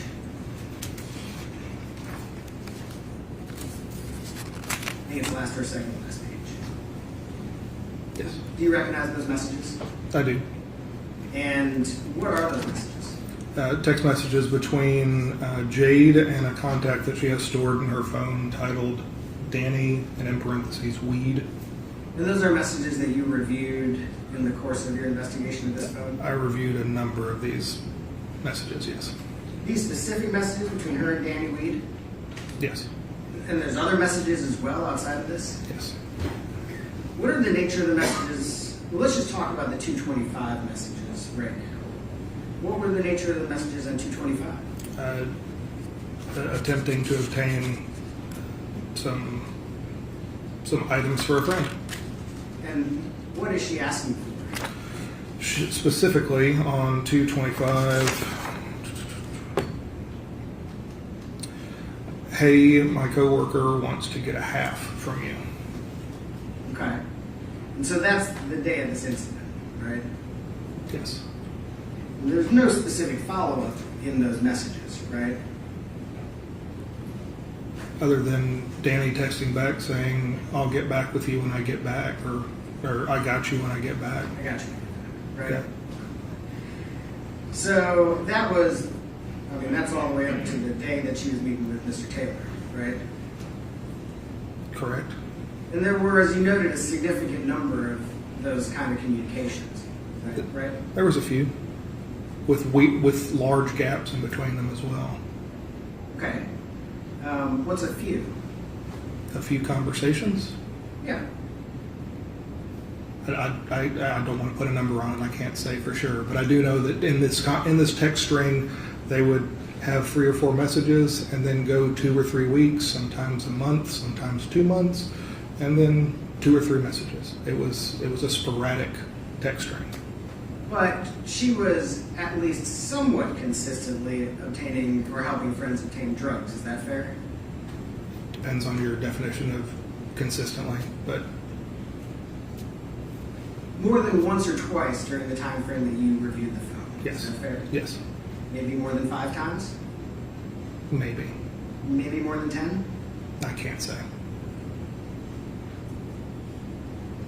And in that message on 2/25/2023, they don't actually state the drugs that they're buying, do they? Not on that one, no.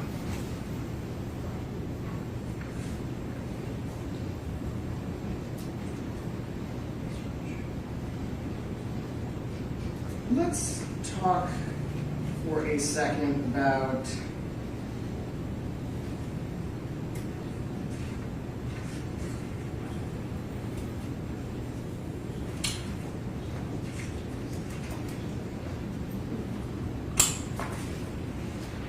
a phone that is on locked status, which you described.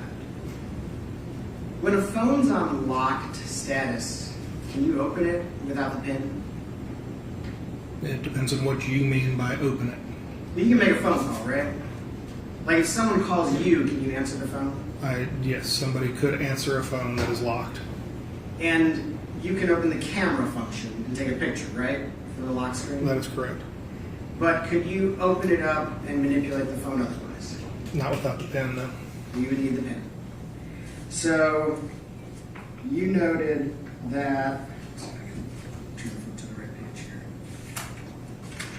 here. Page 35, that Miss Benning's phone was locked at 9:35 and didn't open again on 2:25 and didn't open again until 6:44 a.m. on 2:26. Is that correct?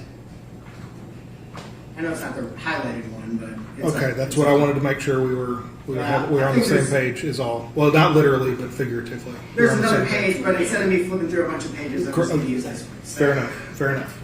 So up near the top here, it's actually the one that's highlighted. Yes.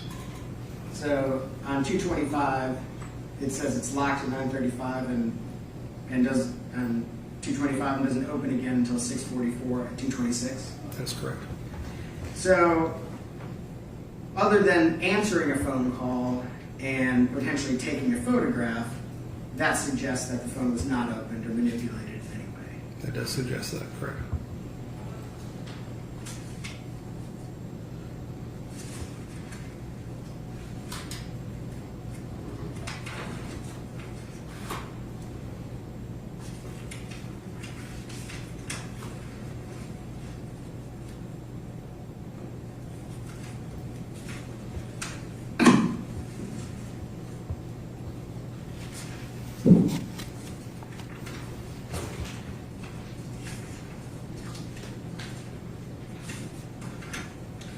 I want to ask you a few questions about the photographs that were taken of Blaise and Jade, Mr. Taylor and Miss Benning, in their apartment between 9:24 and 9:28. Okay? So this is essentially the list of those photographs. Is that correct? That's correct. And that's just kind of a close-up of that metadata, just to orient ourselves. Yes.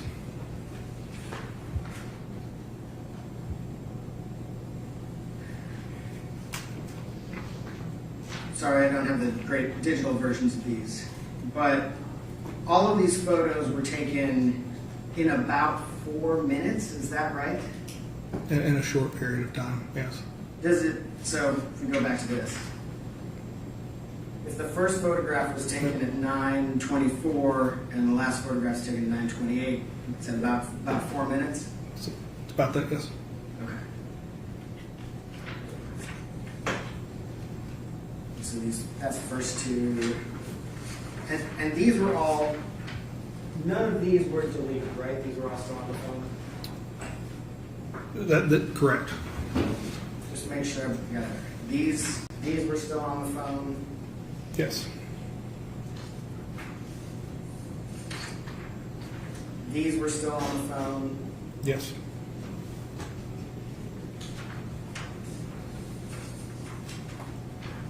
These are still on the phone. Yes.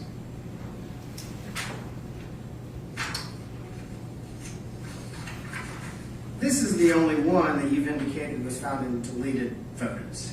Is that right? From that series. And the information here is that it's deleted about just under 30 seconds after it was taken. Is that right? Yes. Were you in your investigation able to find any information as to why it was deleted? No. Text messages, no notes, no nothing indicating why it was deleted. Suggesting that I would find a text within 30 seconds Yeah. that she texted somebody else that she took a picture, deleted a picture she just took? Yeah. No. So nothing on here is suggested why it was deleted, right? It was just deleted. That is correct. Things happen, right? People delete pictures. He doesn't know. He doesn't. I got it. Just making sure there wasn't some suggestion.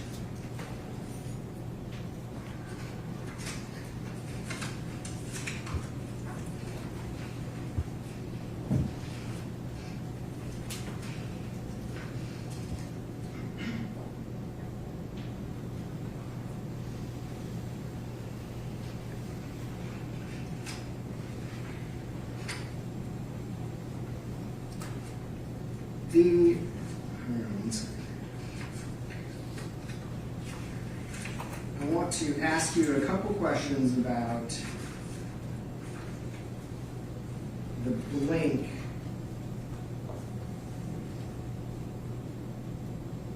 I want to ask you a couple questions about the blink information that you were able to find. Okay?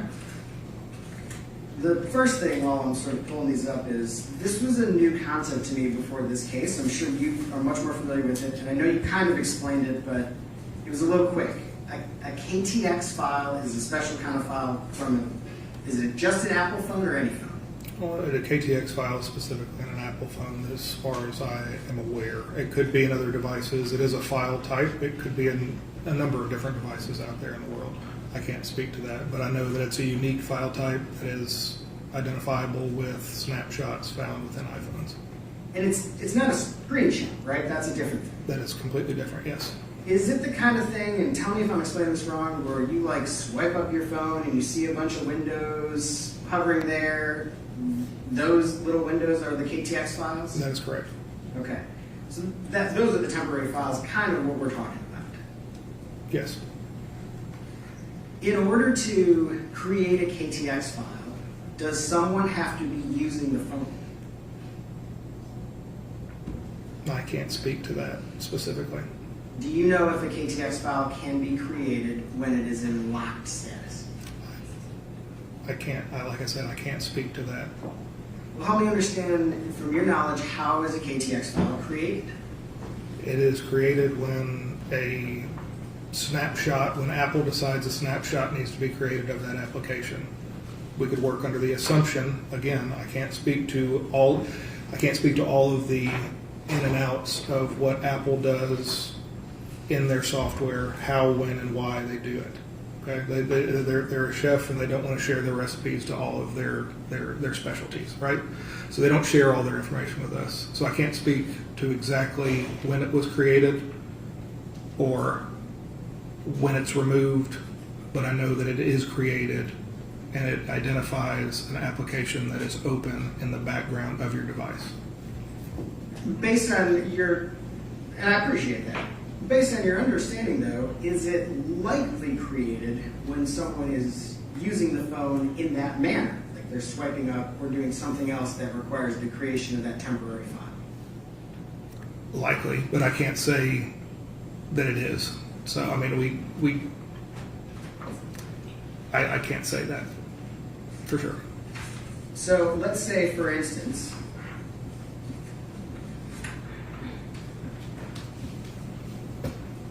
on this 2/26/2023 at 9:37 p.m. KTX file, which appears to show the Blink application, right? Yes. And is it accurate that when you have an artifact on the phone where the created date, the access date, the modified date are all identical, that's a good indicator that that artifact, that picture, KTX file, whatever it is probably accurate as to that timestamp? It's indicative of software creating it, Okay. So probably was created at that time. probably. Is it reasonable in your experience and your expertise for us to say that that KTX file then was created by somebody doing something on the phone at 9:37 p.m.? On the 26th? On the 26th, yes. Yes.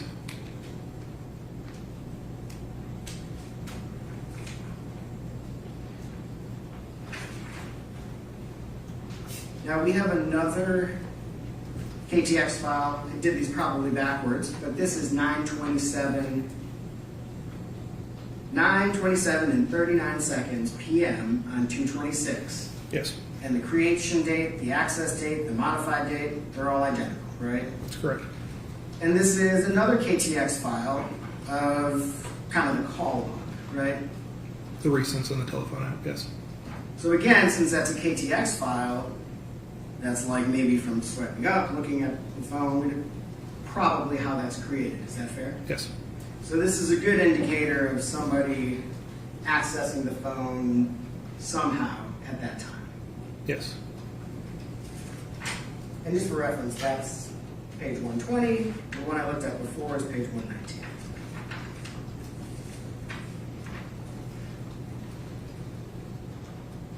This artifact from February 22nd, 2023, this is page 118 of the exhibit.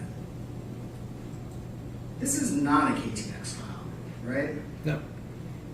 This is an actual picture. I wasn't totally clear. This is something that Blink itself saves It's something that was stored inside of that application's database. inside of Blink itself Inside that database, yes. from roughly 3 days before the 225 incident. Correct. Approximately the time that it went offline. Okay.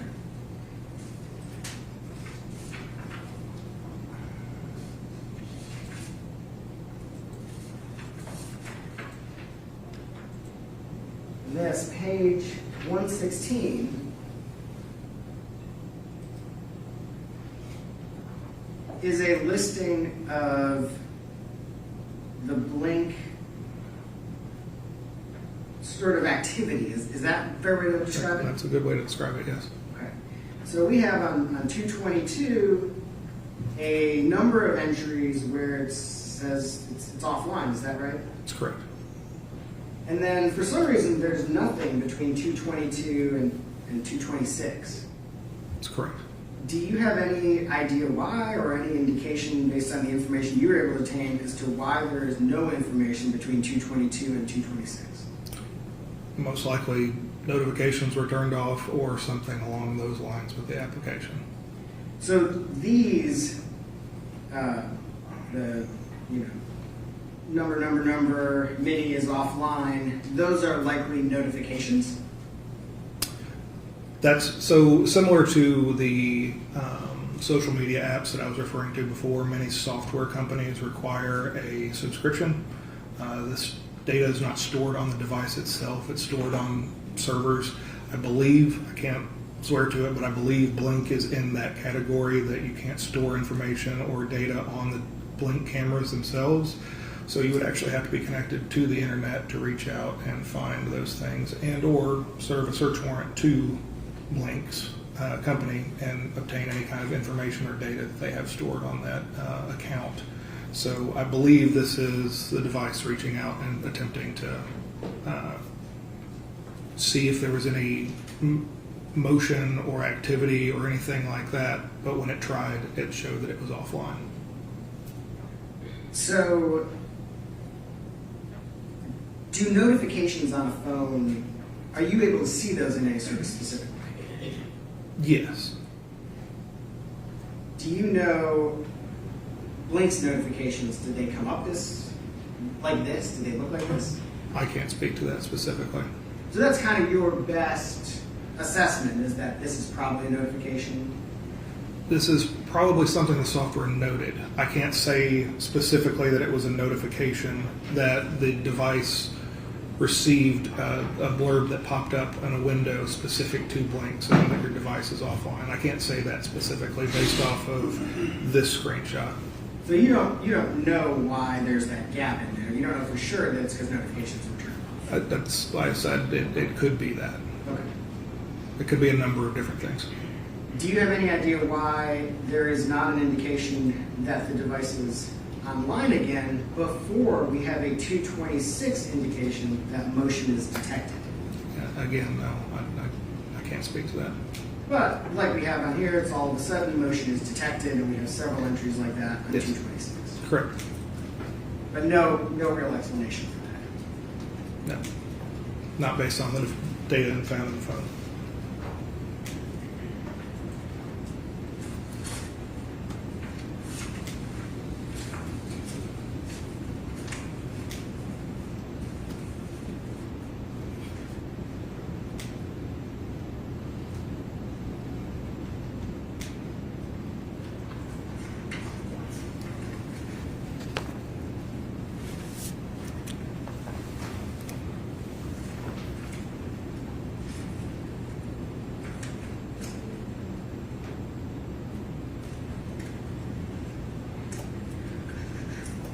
Sorry, remember just a moment.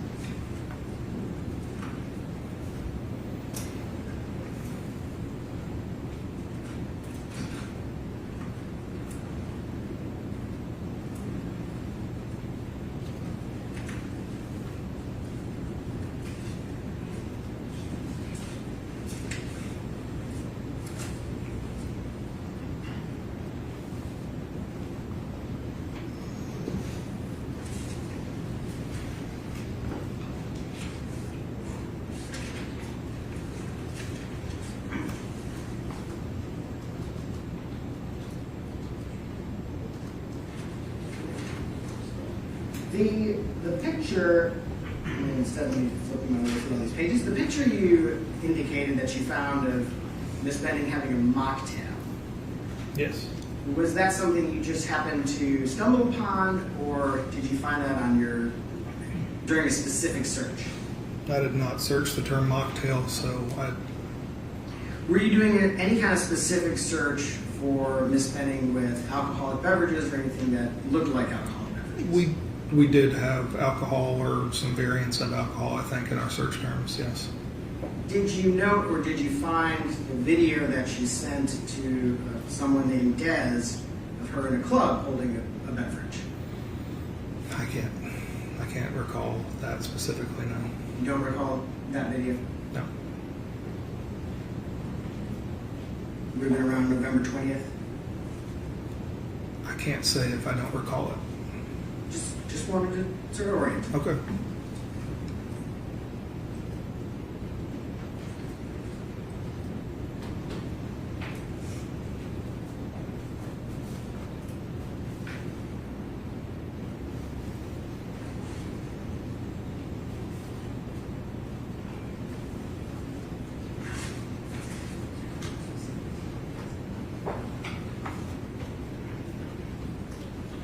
Your Honor, those are my questions.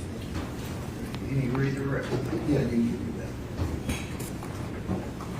No, Your Honor, but the state may need to recall Detective Miller. Oh, okay. All right, Thank you. Then take those on. Yes, sir.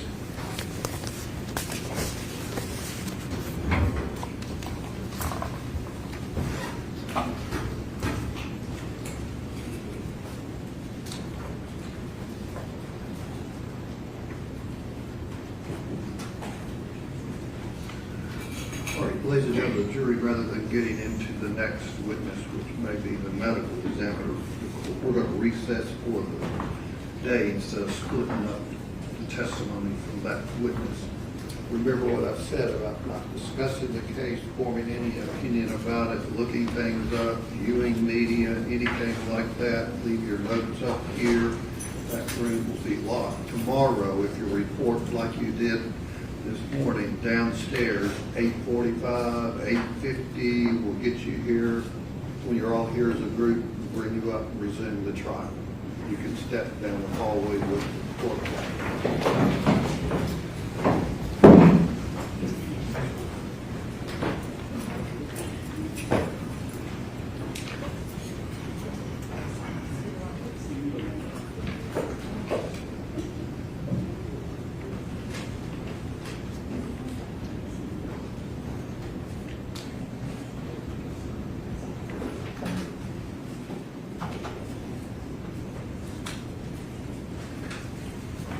And how many other witnesses does the state have?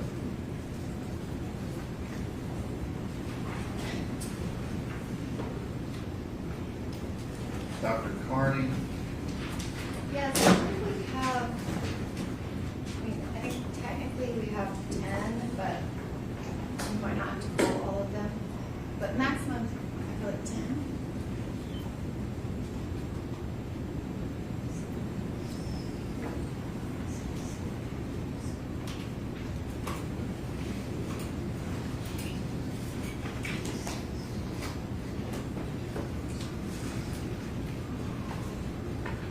And is one of those witnesses going to be Apple Denny? Yes. When would that happen? I do not know that specifically right now, Your Honor. Tomorrow? It could be, if it's not tomorrow, it would be the